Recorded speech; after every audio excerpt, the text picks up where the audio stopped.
Assalamualaikum warahmatullahi wabarakatuh. Perkenalkan, nama saya Vita Ainun Basira Anissa dengan NIM 207200072 akan membahas pemateri analisis kualitatif dan kuantitatif butir soal. Mata kuliah ini dengan dosen pengampu Dr. Dharma Putra, MP.Kim. Baiklah, kita akan menuju materi yang akan dibahas. Di sini terdapat rumusan masalah. Yang pertama, apa yang dimaksud dengan teknik analisis kualitatif? Yang kedua, apa yang dimaksud dengan teknik analisis kuantitatif? Yang ketiga, apa saja aspek-aspek yang menyusun dalam analisis kualitatif butir soal? Dan yang keempat, apa saja aspek-aspek yang menyusun dalam analisis kuantitatif butir soal? Adapun tujuan dari materi ini adalah yang pertama, mengetahui pengertian dari teknik analisis kualitatif, yang kedua, mengetahui pengertian dari teknik analisis kuantitatif, yang ketiga, mengetahui aspek-aspek yang menyusun dalam analisis kualitatif butir soal, dan yang keempat, mengetahui aspek-aspek yang menyusun dalam analisis kualitatif butir soal. Baiklah, kita menuju materi yang pertama, yaitu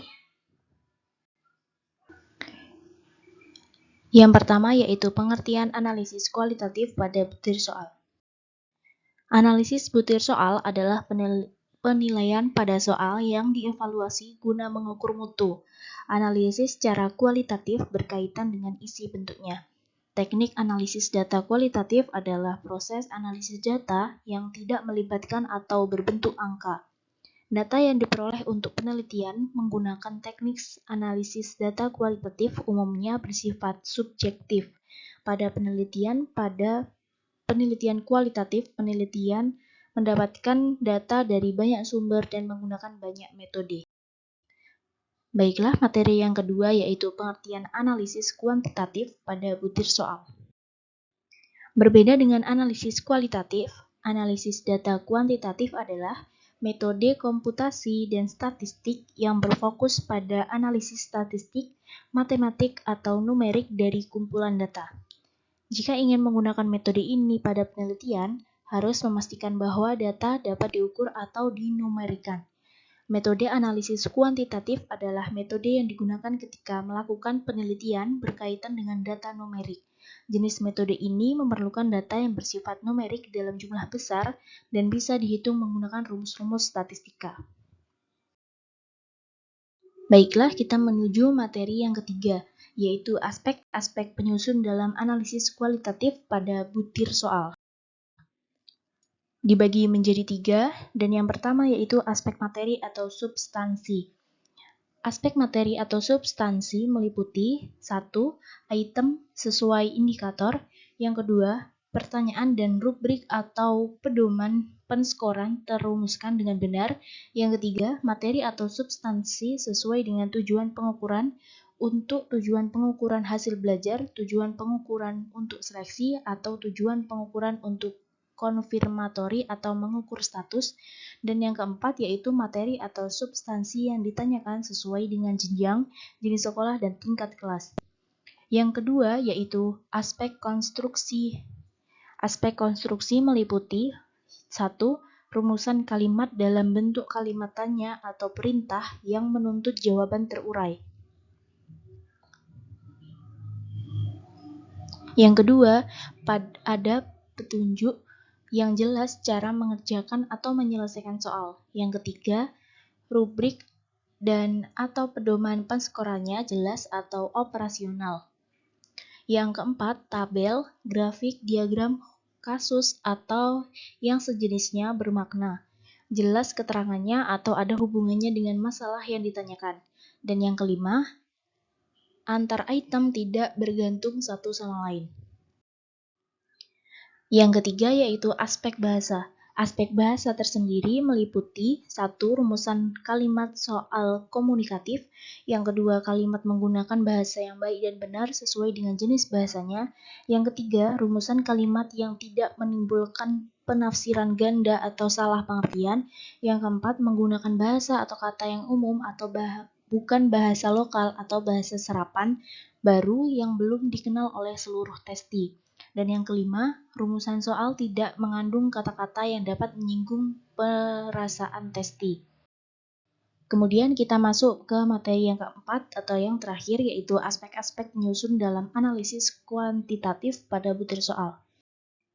Yang pertama yaitu validitas tes. Suatu alat ukur dinyatakan sahih atau valid jika alat ukur tersebut benar-benar mampu memberikan informasi empirik sesuai dengan apa yang diukur. Hakikat kesahihan dalam ilmu sosial lain terkait dengan kelayakan suatu alat ukur juga berkait dengan masalah derajat. Jadi, bukan masalah sahih dan tidak sahih, kesahihan selalu bersifat spesifik, kaitannya dengan tujuan dan interpretasi. Kesahihan juga mencerminkan ketunggalan atau unidimensionalitas konsep yang akan diukur. Selain itu, alat ukur juga harus memiliki sifat andal atau reliable, artinya jika dipakai untuk mengukur secara berulang-ulang selalu tetap atau konsisten atau stabil hasilnya. Menurut Gronlund, tahun 1985, hakikat validitas tes dapat ditinjau dari beberapa aspek sebagai berikut. Yang pertama, validitas tes mengacu pada kepantasan atau ketercukupan. Interpretasi hasil pengukuran yang dikarenakan pada kelompok atau individu testi atau peserta ujian terhadap instrumen tes yang digunakan.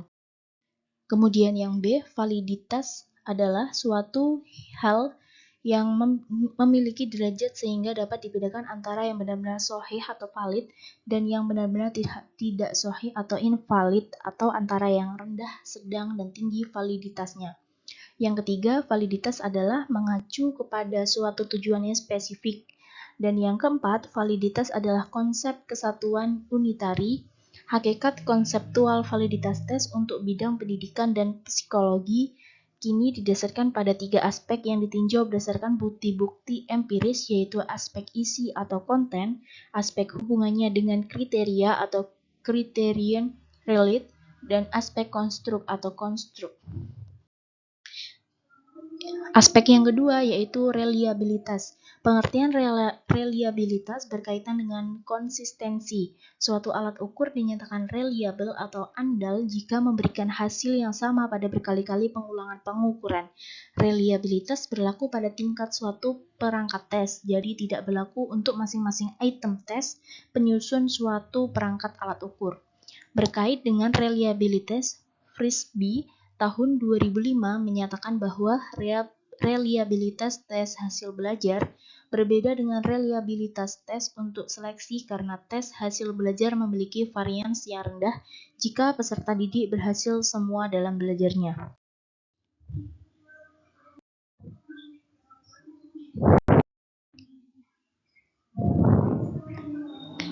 Baiklah, itulah yang dapat saya sampaikan. Kurang dan lebihnya saya mohon maaf. Wassalamualaikum warahmatullahi wabarakatuh.